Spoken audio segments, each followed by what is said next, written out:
So why do you not believe, you looked at your watch, and why do you not believe in Jesus Christ as the Son of God? Yeah, so a couple of things.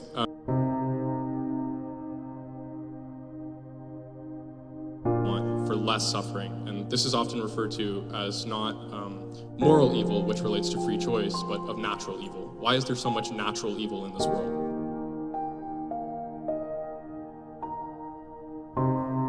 Why, if we have an all-good, all-knowing, and all-powerful God, is there so much, a gratuitous amount of suffering in this world? I mean, we live in a world where every minute, over 25 people die of diseases related to unclean water. Children starve.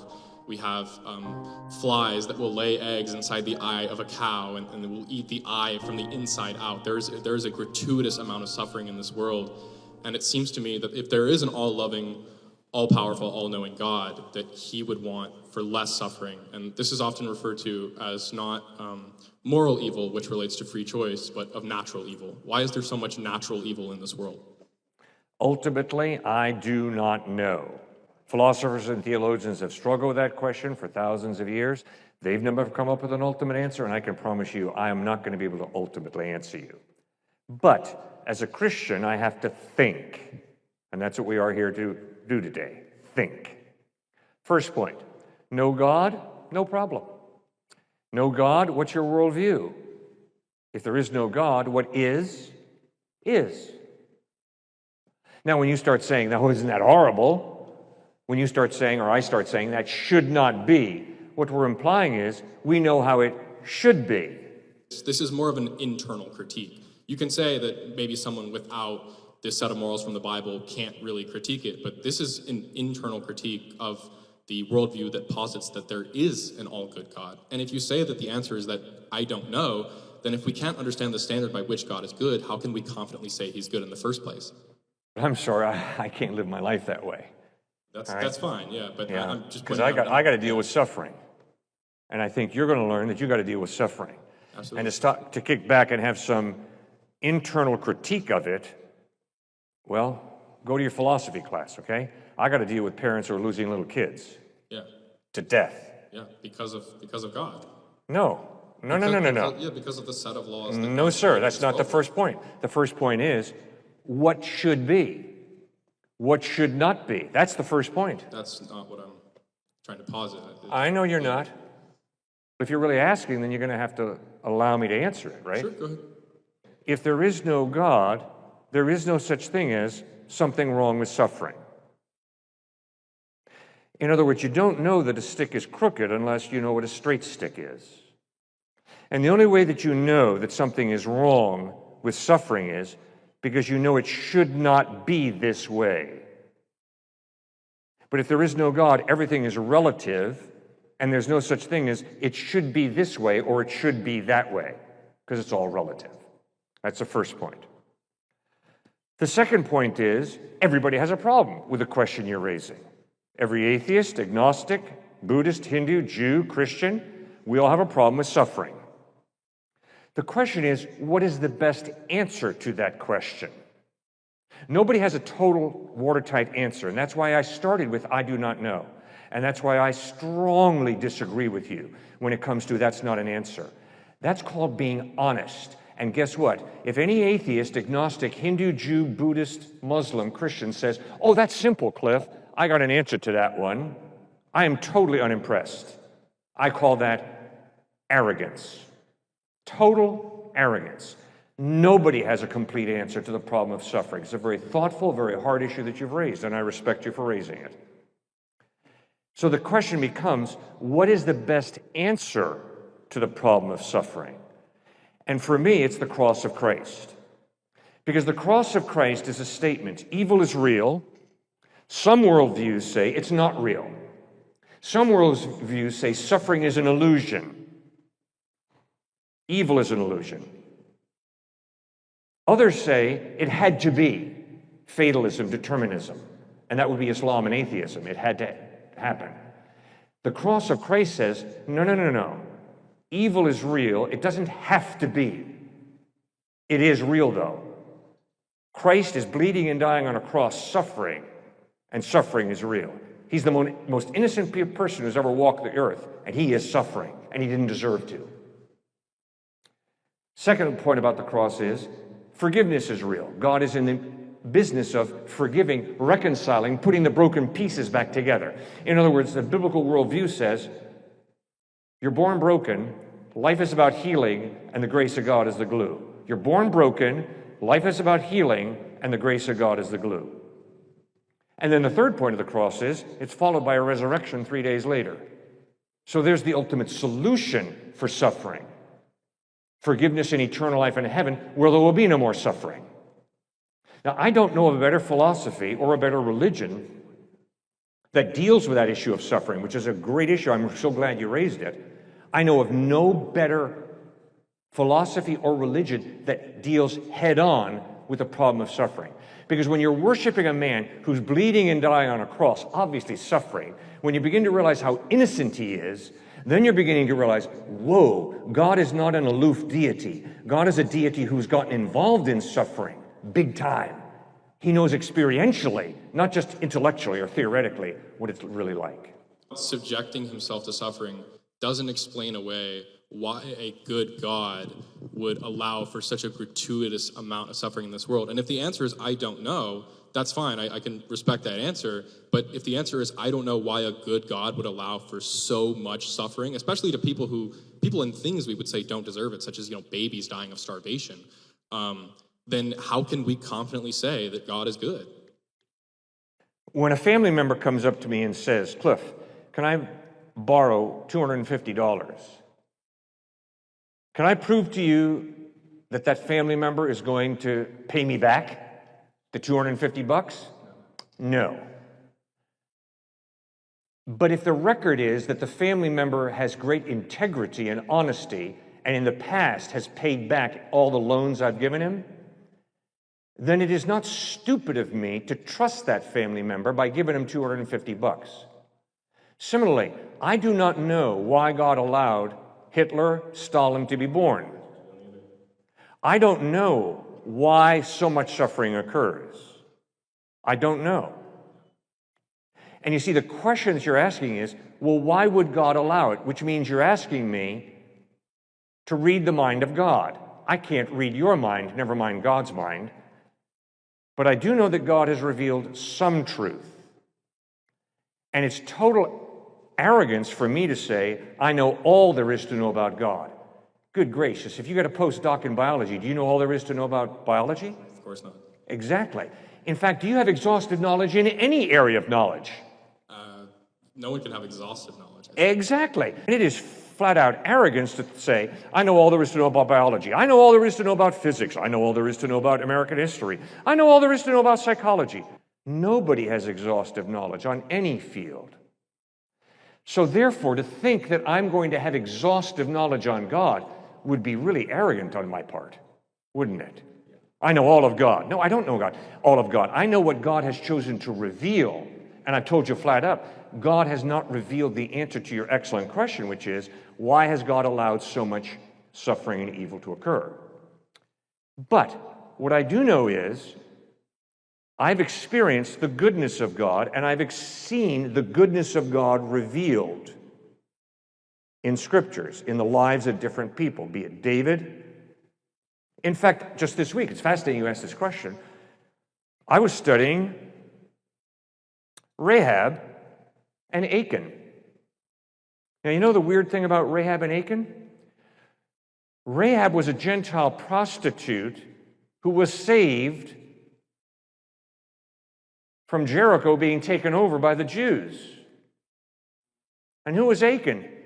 Achan was a Jew who stole property that he had no business stealing from Jericho, and therefore they were whooped up on in the Battle of Ai and taking over Ai. Notice it was a Gentile who received God's grace, and it was a Jew who received God's mercy. So let's be real honest. The suffering of Jericho was not genocide. God is gracious and good to people, be you Gentile or Jew. But I have confronted over the past 45 years far too many people who say God is not good, and the reason he's not good is because he plays favorites and the Jews were his pets. And there was a lot of suffering in Jericho, and there were a lot of innocent people that died as the Jews marched in and took over Canaan. But when you read the text carefully, you begin to see the goodness of God and the grace of God is revealed even in Joshua and Judges. I don't think that God being good, I mean, we can both admit that the God of the Bible has some good aspects. I think that this is probably strong evidence that he is not all good, because this suffering is unnecessary. It doesn't require free will. I understand moral evil, murder, rape, things like that, existing as a result of free will, but this natural evil, babies dying of starvation, children dying of cancer, these natural evils are completely unnecessary. And if you're to posit that there is a all-good God that wouldn't want those things to exist, why do they exist? Why are they unnecessary? We're unable to give an answer. Why are they unnecessary? Why are they unnecessary? If God creates a world filled with human beings who have free will, this is an incredible room. You know when it was put together? Last week. That's idiotic. This gorgeous room was put together over a period of time by people who sacrificed, were generous, and now we benefit from being in this room. That's an example of the consequences of our decisions because God gave us a free will. Well, guess what? When we make irresponsible decisions, when the civil engineers who put this place together don't do their job and all of a sudden collapses and the roof hits us in the head, there's going to be a lot of suffering because of the irresponsible decision of some civil engineers and some construction people. But due to the responsible decisions of these people, we benefit from it. Well, those children were born into a cursed, messed up world. And No fault of their own. That's correct, no fault of their own. But that's where they're born into. And I am really naive if I think the way I treat you ultimately is not going to have incredible consequences that go far beyond today. To say that it's a child, that a child deserves to die of starvation. Who ever said that a child deserves to die? Well, it's inconsistent with an all-knowing, all-powerful, No, but you just God. stepped into a big hole you dug out for yourself, sir. Okay, go ahead. If God creates me with a free will, and if he creates the civil engineer with a free will, the civil engineer does not have to do his job well, and we get crushed, not because we deserve it, but because we live in a world of cause and effect, and people have free will, and there are consequences to their irresponsible decisions. And if I'm an irresponsible parent, if I'm an irresponsible dad, my child will suffer, not because they deserve it, but because they're born into a world where God has created us with free will, and that means we can build a beautiful building, or we can be irresponsible, build a building, and it comes crashing down on people's heads. Nobody deserves it, and that's why I disagree strongly with your use of the word deserve. We agree. We both think they don't deserve it. Free will accounts for moral evil, as I said, rape, murder, things that people choose to do. But again, no one is using their free will to die 1 month into their life of starvation. Obviously. Right. So that's the very problem here, is that free will does not account for these things. Yes, it does. That child is born into a world where human beings have rebelled Not against by their God. free will. It's called the fall. You read about it in Genesis chapter 3. There are consequences that lead down through the generations. Consequences. And we are responsible ultimately for our rebellion against God. And it affects other people's lives. The same way when we make good decisions, it impacts people's lives in a beautiful way. Yeah, so I mean, you're the one saying that we are responsible for our actions. The child did not choose to eat the fruit in the Garden of Eden. That's correct. Yet it still dies of starvation 1 month into its life. Why? in Because the agonizing child death. is born into an unfair world. The Not child by is any fault not of its born own. into the Garden of Eden. The child is born into an unfair world. Obviously, a lot of people starve today because there are very selfish people today who hoard food, who are greedy and not generous. And not because of famine. And I can droughts. promise you, I don't look into the face of a starving child and think, oh wow, it's because of Adam and Eve. No. I don't either. Adam and Eve are part of it, a very small part of it. They started a rebellion against God, but we have continued that rebellion in a very effective way. So, a tremendous amount of hurting. I mean, come on, man, think about it. Why do people get cancer? often because companies have been very, very greedy. Or God created a sun that literally damages our cells and gives us cancer over time. No, it's not God's intent when he created the sun to give us cancer. So God did something. But because there is a breakdown in nature, and because there is a breakdown in our bodies due to the fact that we told God to get lost, he steps back and chaos fills the gap. Chaos fills the gap. When we tell God, get lost, because he honors our free will, because he respects our free will, he steps back, and chaos, unfairness, injustice fill the gap. Your emotional intensity shows me it's not just a purely intellectual interior critique. You've either been hurt or you've got a real axe to grind. You are obviously trying to make a point. No, and I respect that. I have no it. problem with that, but my problem is with your intellectual dishonesty in acting like this is just an internal critique. No, it's not just an internal critique. Let's be honest. This is why Let's be honest with each other. You have something that you're after, and that's fine. Yeah, but let's be honest about it, okay? I'm after an answer, yeah. No, you're not just intellectually wanting an answer. What am I You after? are, I don't know, you tell me. But there's something more than just an intellectual critique. Called the problem of suffering. It's an extension of the problem of evil, and I'm looking for an answer to it. And if the answer is I don't know, then how can we say God is good? I've yet to hear an answer. Obviously, it's I don't know. That's how I started. All right? So I ultimately don't know, but I do know this, and that's what we're doing. We're working through. And you're having a hard time working with it through me, with me. Maybe the answers are just not convincing. Fine, give me a better answer. What I'm simply doing is pointing out that the amount of gratuitous suffering that is what we both agree is unjust in this world is inconsistent with the being that fits all three of those qualities. You set up your little triumvirate there, all-knowing, all-powerful, all-good. Yes, you agree to it. And yes, but I'm pointing out, you've got to realize this all-powerful God can choose to partially limit his power by giving us a free will, which means God is opening up the door for us to be creative. I bent over backwards to point out the beauty of this creativity of this room, but if the civil engineers did not do a good job, we get crushed. It's an example of an abuse of free will where the guys don't do their job. And we suffer. And the Bible insists because human beings have rebelled against God, a flood tide of evil has swept into our experience, and innocent people get hurt and innocent people die. Little babies, which is the example you're using.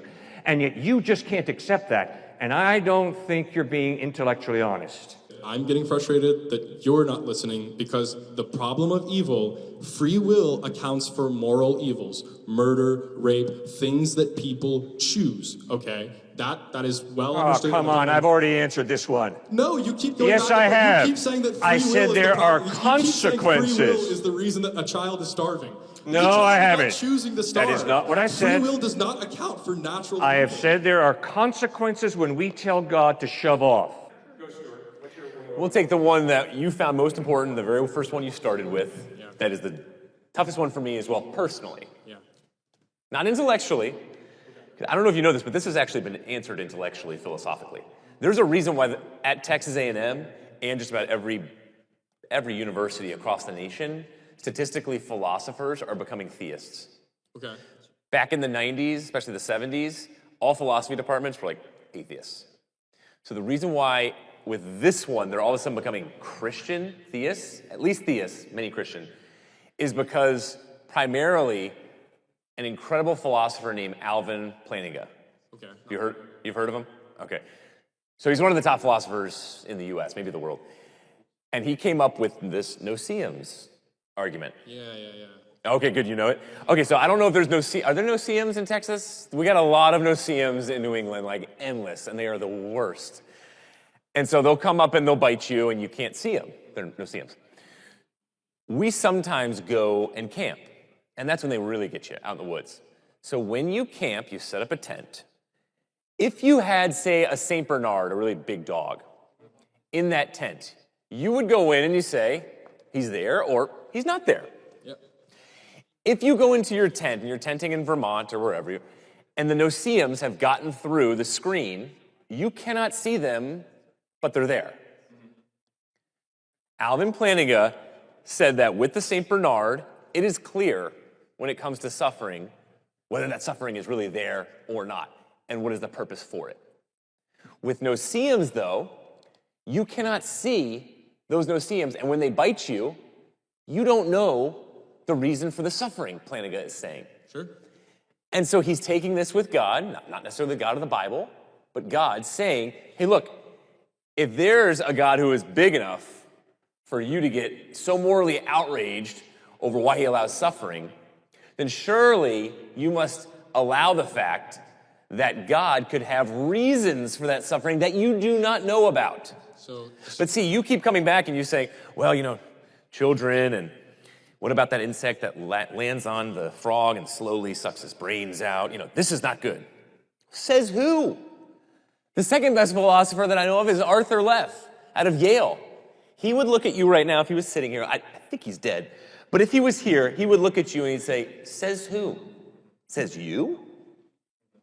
And so between Alvin and Arthur Leff, I don't think you have an answer. Says you too, right? You also say these things are bad, right?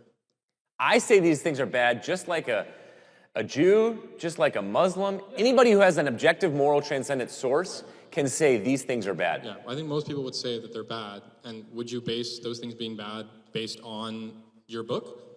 Absolutely not. So then based off of a moral, transcendent source. That's why, right. That's why I'm just talking about Jews as well. Yeah. Jews, Muslims, any monotheistic religion. That's why Martin Luther King Jr. was so successful. He was appealing to a moral, transcendent source above his racist culture. That's why he talked about a law above the law. He was ignoring some parts, I think, but that's besides the point. No, he wasn't ignoring any parts. You're talking about you're saying he could have ignored parts in the Bible. I'm not talking about the Bible right now. Okay. Exactly, we agree. He was ignoring some parts. He's focused on the New Covenant. Yeah. That's more recent.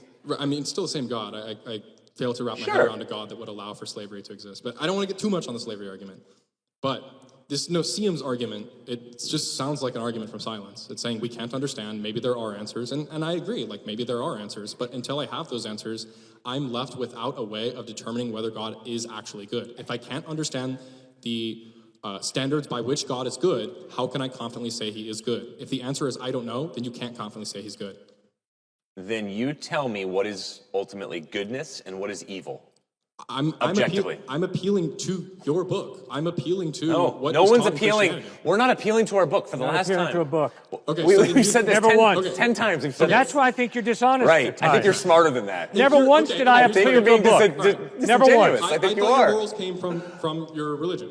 You're a smart guy. Don't act up. I thought your morals came from your religion. No, our morals do not come from religion. So I would never have that. If your morals do not come from your religion, then it's possible to say these things are bad without being religious. When Dostoevsky, when he said, if there is no God, all things are permissible, he's not saying that atheists are somehow worse off than theists, right? In terms of morally speaking. No, he was appealing. So many atheists get that wrong. What he was appealing to, yet again, is the moral transcendent source. Dostoevsky became a Christian, but he wasn't appealing to the Bible. He was appealing to an objective moral source. Okay. Do you see the difference? So that see, you're trying to appeal to ethics within the Bible. We're not even touching that. That's not what we're talking about. Okay? I wouldn't want to touch them either. Well, yeah. Well, oh my goodness, you wouldn't want to touch them either. You live by them, my friend. And you don't even realize it. So a famous quote from Pendulette that says, "Oh, not Pendulette." Yeah, as an atheist, I murder and I rape as much as I'd like, which is none at all. Wait, sorry, say that again? As an atheist, I murder and I rape as much as I'd like, which is none at all.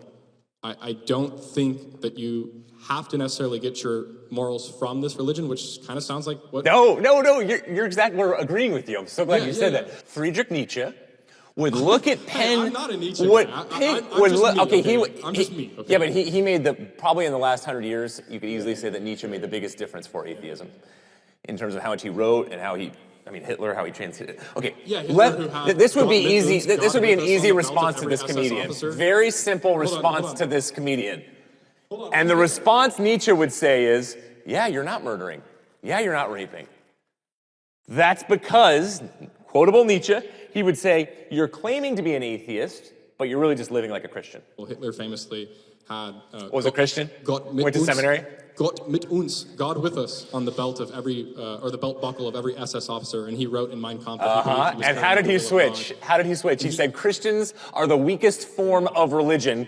So he obviously had to completely deface Christianity in order to pull off what he pulled off. So please don't go the line of whether it's Stalin or Hitler and how they had a Christian form of upbringing, which... Definitely not Stalin. Oh, okay, thank you. Well, some would say Stalin, though. I don't So let's be consistent in terms of those who have bastardized the faith. I don't think we want to go down that road. Because we could, I mean, if you look historically, atheistic regimes have killed more than 100 million. Pol Pot and, exactly. I'm glad you know the stats, because most deny that. The Crusades are killing Muslims in the name of Christianity. And Muslims killing Christians in the name of Islam. There were a lot of good things that came from the Crusades. Sure. There were Craziest, most unhinged quote, perhaps, of the day. Yeah. Right there. Oh, well, a lot of people would say, oh my gosh, did you just say the Crusades? Did you say the Crusades did good things? Sure. What I meant when I said so, yeah. Oh, okay, you agree with me? I appreciate that, there man. were good things that happened. I think largely the Crusades were okay. So then you're kind of rescinding your point then. No, absolutely not. Yes, absolutely. Whether it was Constantine, Constantine was a little better, but later on the Crusades, did they do things in the name of Christ that Christ would have completely denied? Certainly. Does that in any way? Hold on. Does that in any way characterize Christ in such a way where he wasn't who he said he was, or that Christians somehow are buying into the wrong book, or any of these things? Because I could look at my dear dad over here, and he was buttering his muffin a second ago. Okay, so I could use my knife, or he was using it. He could use his knife to butter this muffin right now, or he could use his knife to stab me in the side. Okay, well, it's the abuse of the knife. It doesn't mean the knife is any less credible or that we shouldn't use knives. No, it was the abuse of the knife is why he stabbed me. It's a butter knife, it was meant to butter that bread, that muffin. So Christianity with the Crusades or anything, sure, you can use Christianity in a way that dominates, in a way that perhaps could be racist. Yeah, definitely. But that doesn't in any way kind of... Jesus spoke against hypocrisy more than anything else. Yeah, okay. Which I like, by the way. Okay, cool. So you're saying, like, you can't blame Christianity for these things because they go against Christianity. What about when the Amalekites are ruthlessly slaughtered and Samuel keeps alive the king and some of the best animals? You just said you didn't want to go to the Old Testament slavery. Are we going there? Well, we just did that for 20 minutes earlier. This is not about slavery. So the Amalekites are slaughtered, okay? And Samuel keeps alive the king of the Amalekites and some of the best animals. And God actually gets mad at Samuel and says, did I not tell you to kill every last man, woman, child, and animal in that kingdom? So we can point to examples even from within the Bible where there are things that go against the commandments that God commands. I would not say so. God is absolutely allowed for certain to judge. Would you like a judgment day where all wrongs are made right? Would you like that? I don't know. Oh, you don't know? What does that mean? I think if you and I were talking just by ourselves, you would be screaming for a judgment day. What does that mean? That means the ones who were killed, butchered to death by Pol Pot. That means the crack baby. It means the woman that I was just counseling who had 5 correctional surgeries because her husband was beating her to death. All of those we want. You keep talking while I'm talking. All of these we want a form of, hey, we want justice. And how interesting, all these nations, do you know there's been studies on these nations, the ones that believe in Judgment Day are the ones that live way more peacefully because they know that judgment is going to be reserved for God and not for each other. That's great. It doesn't mean it's true. So why do you not believe, you looked at your watch, and why do you not believe in Jesus Christ as the Son of God? Yeah, so a couple of things. Like I said earlier, part of it is the morality of God in the Old Testament. And if you're a Trinitarian, you believe Jesus Christ is God, Jesus does come and say some things that don't maybe align with the things that happen in the Old Testament. And I think that just is kind of contradictory to the nature of God. Why would he change his stance on something? But then also the second part is just the historical evidence. And so I think if we were to get into that, it would it would be a long time, but I don't know, it's up to you guys. I don't want to take up all the time with the people behind me because I know you guys have to go soon. Thank you, man. Thank you.